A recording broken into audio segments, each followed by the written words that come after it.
Buenas tardes, queridos estudiantes. Vamos a conversar ahora acerca de la monarquía católica durante el siglo XVI. Nos parece importante destacar algunos aspectos de la cultura española durante el siglo XVI, porque muchos de ellos tienen bastante repercusión en la cultura latinoamericana. Durante el siglo XV ya se han dado descubrimientos, los descubrimientos del Nuevo Mundo, y en el siglo XVI continúan los descubrimientos.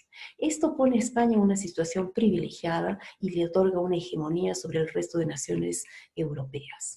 Veamos entonces cuál es este aspecto, digamos, importante previo a la conquista de América que es importante destacar en la historia de España, en la historia de la monarquía católica. Es la reconquista de Granada. Si bien es cierto, Granada es un reino español, la reconquista de Granada tiene gran impacto en el comportamiento de los reyes católicos y la manera como van a enfrentar la conquista en el Nuevo Mundo. Cuando Granada es reconquistada en el año 1492, después de un conjunto de campañas militares para recuperar este territorio en manos de los musulmanes, el espíritu que se vive de gloria en España es bastante profundo y hace que los españoles sientan bastante júbilo y regocijo por haber recuperado el último bastión de los moros en España. El proceso de la reconquista había sido un proceso de siglos. Durante toda la Edad Media los españoles deseaban expulsar a los moros y cuando lo logran sienten una gran alegría. También lo dice el mismo Papa Inocencio III cuando siente el regocijo y el júbilo por haber conquistado nuevamente estos territorios y haber logrado que venza la fe católica. Entonces, Granada ya pone el espíritu de los reyes católicos, en este caso Isabel de Castilla y Fernando de Aragón, en esta mentalidad de que qué importante es recuperar almas para la fe católica. En el año 1492, el expedicionario navegante Cristóbal Colón se acercó a la reina Isabel para solicitarle el financiamiento de su expedición hacia la India. Isabel la Católica aceptó. Lo que no se imaginó es que Cristóbal Colón iba a llegar a un territorio completamente nuevo que nunca antes se había visitado. Y este era justamente lo que en ese momento se llamó las Indias. Cristóbal Colón llega a las Antillas, a la isla de la Española, y en ese momento es que él descubre que estaba frente a personas a las que nunca antes había visto y las describe como algo completamente novedoso en sus registros. Regresa a España y lleva consigo cientos de indios para ser vendidos como si fueran esclavos. Al enterarse de eso, la reina Isabel puso pare a lo que estaba haciendo Cristóbal Colón y le dijo que él no tenía ninguna autoridad para venderlos porque no eran esclavos, sino eran personas y vasallos libres de la corona castellana. Inmediatamente esos indios fueron retornados a América, pero algunos de ellos sí fueron vendidos y algunos de ellos sí se quedaron a vivir entre los españoles. Varios de ellos después se convirtieron en indios ladinos que empezaron a aprender la lengua castellana y sirvieron como traductores en las futuras expediciones a las Indias, en este caso primero a las Antillas. Bien, entonces los primeros en ejercer el gobierno en el Nuevo Mundo son los reyes católicos, la reina Isabel y su esposo, el rey Fernando de Aragón. Isabel fue una mujer de un carácter bastante especial, una mujer bastante noble que siempre buscó dar el mejor trato posible a los indios. Se preocupó por ordenar que las autoridades que tenían a su cargo el control político de los indios tuviesen siempre para con ellos un buen trato y que se preocupasen en todo momento de impartirles la fe católica.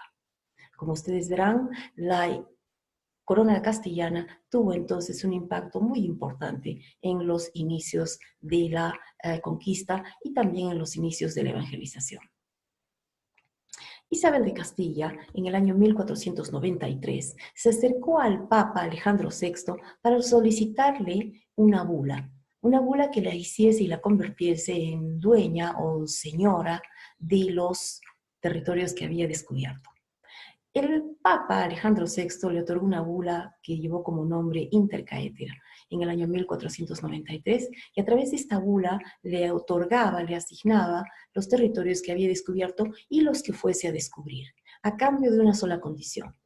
Esta cláusula dentro de estos títulos decía que ellos, los reyes de Castilla, iban a ser los dueños de los territorios conquistados siempre y cuando atendiesen a la evangelización de los naturales de dichos territorios. Esto era lo único que validaba el título sobre los nuevos territorios, la evangelización de los indios. Los indios fueron llamados como tales porque, como ustedes saben, estos territorios al principio se confundieron con la India, y es así que a estas se les llamó las Indias, y más adelante las Indias occidentales. El término común que solemos aplicar también es el Nuevo Mundo. Bien, entonces, una de las cosas que tuvo que hacer la reina de Castilla es preocuparse por la evangelización de los indios, y empezó a enviar en las futuras expediciones que organizó la propia corona nuevos pasajeros de estas expediciones que eran sacerdotes o clérigos que iban a venir al Nuevo Mundo a evangelizar a los indios. Muchos de ellos al principio fueron simplemente clérigos seculares, y después llegaron clérigos de varias órdenes, y por ejemplo tenemos entre los primeros a los franciscanos y a los dominicos. Con el tiempo se sumaron los agustinos, los mercedarios y los jesuitas. La evangelización entonces estaba en el centro de la conquista.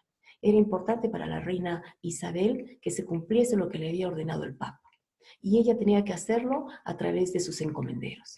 Entonces el sistema de la encomienda tuvo que haberse creado, y a través de este sistema se decía a los encomenderos que ellos tenían la obligación de evangelizar a los indios que tuviesen a su cargo.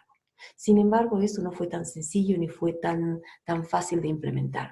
Muchos de los encomenderos en realidad tenían como prioridad lograr sus beneficios económicos y satisfacer sus propios intereses personales, y quizás muy poco les importaba la conversión de los indios.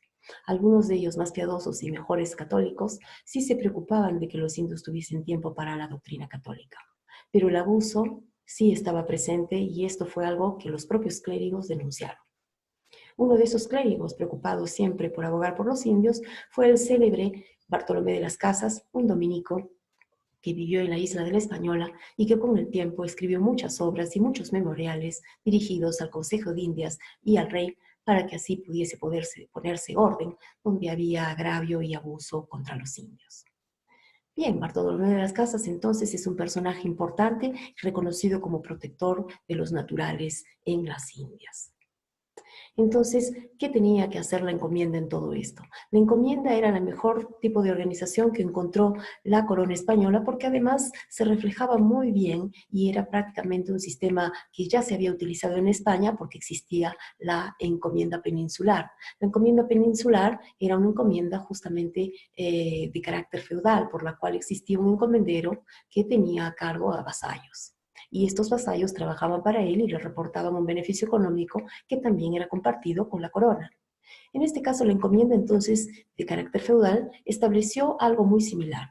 Se estableció un reparto de indios junto con territorio a cargo de un encomendero.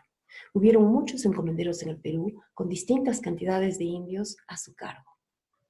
La encomienda entonces fue el sistema que se utilizó para poder controlar la evangelización de esos indios a cargo de los encomenderos. Pero como dijimos hace un momento, este sistema no funcionó perfectamente bien y hubo mucho abuso, y los indios recibieron trabajos excesivos que en ocasiones no les permitían ni siquiera asistir a las misas en domingos.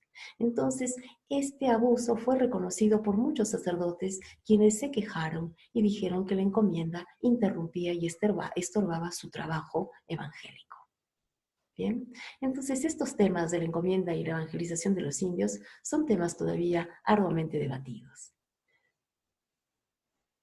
Uno de los primeros logros que entonces hace la corona castellana en el siglo XVI es configurar o crear un cuerpo de leyes directamente para los indios en el Nuevo Mundo.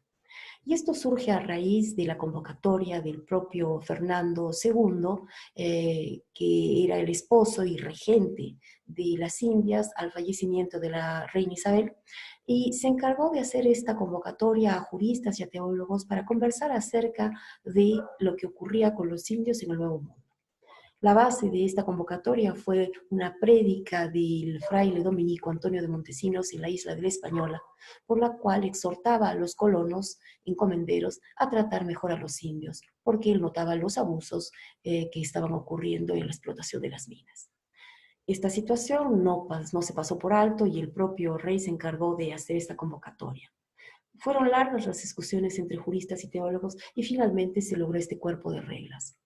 Estas reglas o normas, en total 35, fueron recopiladas en las famosas leyes de Burgos promulgadas en el año 1513. Entre ellas vamos a destacar solo algunas. Primero, que se reconoce que los indios son vasallos libres y no son esclavos, por lo tanto, no pueden ser tratados como tales. En segundo lugar, que el trabajo de los indios era obligatorio en la mitad, pero que este trabajo tenía que ser retribuido. Y en tercer lugar, que los indios necesariamente tenían que pagar tributo a los encomenderos y que estos a su vez pasaban una parte del tributo a la corona castellana. También se produjo un documento importante durante la Junta de Burgos, un documento llamado el requerimiento.